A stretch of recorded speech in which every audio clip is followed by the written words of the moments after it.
almost sounds too good to be true. A prescription medication that keeps you focused and awake for days at a time without the jitters of caffeine, with no crash, no serious side effects, at least none they've discovered. And although it was created to treat sleep disorders, off-label use has skyrocketed, and ABC's Dan Harris shows us why.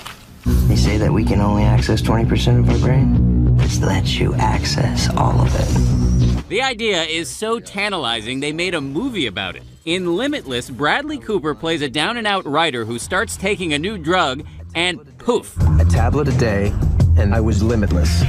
This notion of better living through chemistry, What's your secret? Medication. it may seem utterly fantastical. But not so, says Dave Asprey, a successful executive. He often gets up at 4:45, pops a pill, prepares breakfast for his 2 children. Really? There you go. Then gallops into his high-pressure job as vice president of a billion-dollar internet security firm. This can be the difference between I'm just making it through the day to I had like the best day of my life. The drug. We want to take you into a kind of secret society, a hidden edge discovered by some very successful Americans. We discovered sales of a little pill are not just booming. We have traced a 74% increase in these sales in 4 years. So what is it? Does it work? And what is the risk? Here's ABC's Dan Harris. They are all around us, a secret society of the successful. The lobbyist who wakes up at 5 for 2 full workouts before work. It's amazing. I just don't get it why more people don't know about it. The computer programmer who can now write code for 12 hours at a time. It helps you focus up for exceptionally long periods of time.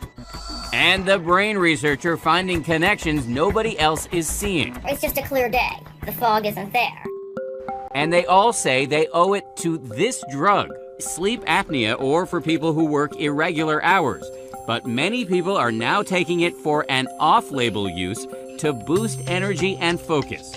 The drug, which excites the mind so much it's been nicknamed Viagra for the brain, is quietly being used by military pilots, pro athletes, and pro poker players. On the internet, there are hundreds of sites evangelizing or how to get it without a prescription. What if you could take a pill that gives you a mental edge? It makes you better at your job and even smarter too. Would you take it, no matter the risk? Well, sounds like science fiction, but the future is now for people like Dave Asprey. There he is now. He swears by a little pill. It's nicknamed the Viagra for the brain. So Dave, the pill you take every day, it's supposed to treat a sleep disorder called narcolepsy, which you don't have. So why do you take it? I take it because it helps me be better at all of the things that I do. I'm a better father, a better meditator, a better entrepreneur. It helps across everything that you do. Everything that you do. So you are a successful internet executive. Do you think that you'd be where you are in your career right now without? Absolutely not. It's made a huge difference for me, both in business school when I got my MBA at Wharton, as well as just in board meetings. I fly around the world 100 times a year, quite often, in order to go to different meetings and present on stage with very little sleep. The stuff is magic. Magic. Okay.